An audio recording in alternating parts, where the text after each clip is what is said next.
believe in more of the scientific approach, not the cliche happy wife, happy life kind of thing, Yeah. but it's more there's more science behind relationships than most people think.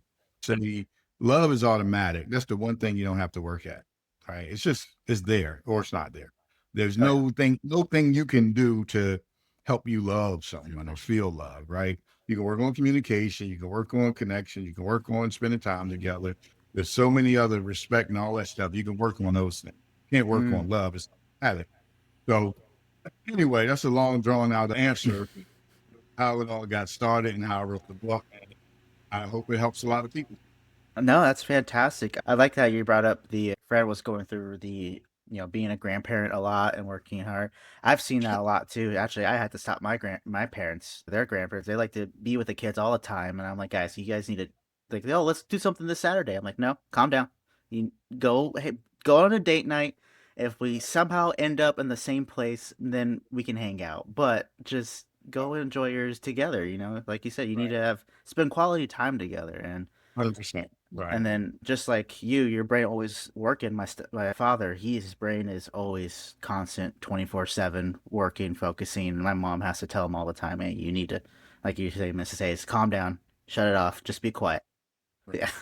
Take a breath. So no, Put the that phone down. is. What were some of the challenges you had writing this book? What did it take long to write out it all? I know there's an app coming out here soon with it later on this week. What were Yeah. some like challenging things that you had to go through and, get this book out ready to go? A lot of it, which I didn't expect, was probably flow. It's like you think you can just put your words or your thoughts down in words and in writing. You don't, if you never wrote a book before, you don't realize that, hey, there's something that I learned called user interaction and user experience. Mhm. And that means the reader. So the reader wants to follow a story, a journey. Yes. And once I learned that, I had to rearrange my chapters and stuff. And that was probably the biggest challenge, finding the words or the topics, the information to include in the book. That wasn't too difficult. Like I said, I just really went off experience, but then I had to find a starting point and an end point to tell a story. And once I was able to lock that down, it kind of free flowed from there.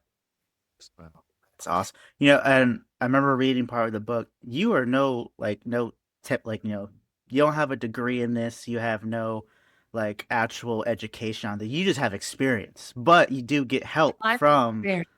Yeah, Yeah. as I say, you say you're the go-to guy, but you also had help I saw in the book from someone else, right? An actual licensed therapist and counselor, correct? Yeah, yeah, yeah. So he is actually her My middle middle son. son, my Wow, stepson, and he is a licensed family therapist.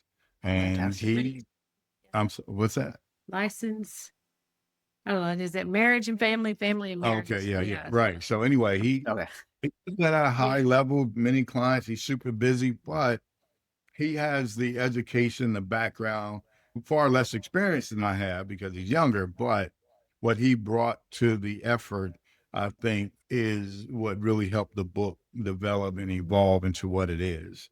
Because I had that to lean on. Him and I would sit, talk, go over different chapters. Yeah. And he added some really, really good content, things I probably wouldn't have considered.